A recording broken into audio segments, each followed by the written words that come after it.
Oke, salam sepak bola. Sekarang gue mau bahas match yang baru kelar. 4 match yang kalau bisa dibilang ini tim-tim unggulan ya. Yang pertama ada Juventus ketemu Kiev. Di sini kalau untuk Juventus gue melihat ini Pirlo sedang mencoba untuk komposisi yang pas di sektor tengah, apakah dia akan memasang Ramsey ataupun Dybala. Dan di sini kan terlihat kalau si Pirlo kembali mempercayai Ramsey ya untuk di sektor central attack midfieldernya. Ya kalau untuk secara overall penampilannya si Ramsey kalau gue bisa dibilang ya masih ada beberapa yang perlu diperbaiki lah untuk mengemban sektor nomor 10 ini ya. Nah di babak kedua pun dia juga digantikan kan oleh si Bernardeschi. Selain itu juga memasukkan Dybala yang otomatis penyerangan ini lebih berkembang. Nah selain itu untuk formasi 3 back Juventus ini kalau gue udah bilang sih masih belum ada masalah ya, karena kan juga di Eropa ya ketemunya kan juga cuma Dinamo Kiev yang otomatis lebih mengandalkan counter attack segala macam, itu nggak terlalu masalah sih kalau untuk tim sekelas Dinamo Kiev ini. Namun untuk kedepannya kalau misalkan mereka untuk target juara target juara di Champions League, gue rasa masih jauh lah dari squad ini. Karena di sini untuk sektor-sektor apalagi penyerangannya pun tanpa kehadiran Ronaldo pun Juve terlihat kesulitan untuk mencetak gol. Nah, selanjutnya ada pertandingan Barcelona mau Ferenc Krafos. Ya kalau bisa dibilang ya penampilan Barcelona di tangan Ronald Koeman ini kan memang berkembang cukup pesat ya, mulai dari aliran distribusinya yang lancar ataupun juga dari pergerakan antar bolanya pun juga lebih bagus kan.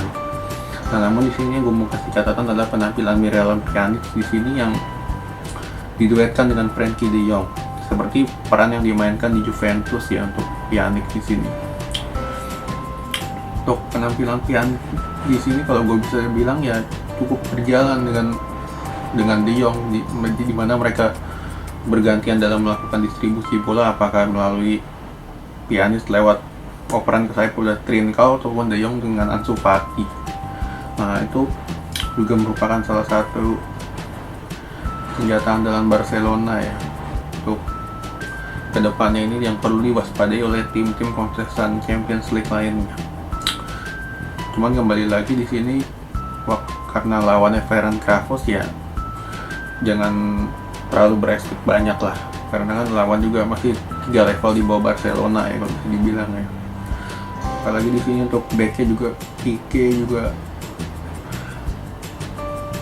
dia juga dapat kartu merah kan, harusnya untuk back sekelas dia mang harus bisa menahan emosinya lah kalau ingin juara di Champions League. At least ketika lu sudah unggul juga itu kan seharusnya nggak perlu untuk Pique ya. Untuk sektor sayap, back sayap yang dihuni oleh Sergio Roberto juga masih belum terlalu berjalan dengan lancar, dan mungkin nanti kalau misalkan nanti ada Jordi Alba dengan diduetkan dengan Sergio Nodes itu mungkin akan lebih berbahaya ke depannya untuk Barcelona ya. Apalagi di sini juga ada Pedri juga kan, lalu ada dari Dembele juga sudah bisa bermain lagi kan. Nah ini bisa menjadi salah satu acuan juga tim-tim Champions League lainnya bagaimana cara menghentikan Barcelona di sini ketika mereka memainkan Pjanic dengan De Jong, di mana dua pemain ini handal sekali dalam melakukan alur tempo dan juga distribusi bolanya nih di sini dari Pjanic dan De Jong. Nah terus match yang selanjutnya ada Chelsea sama Sevilla. Ini kan berkali-kali juga gue udah bilang nih kalau Lampard terlalu memaksakan Mount bermain di sektor sayap itu sama sekali nggak efektif ya.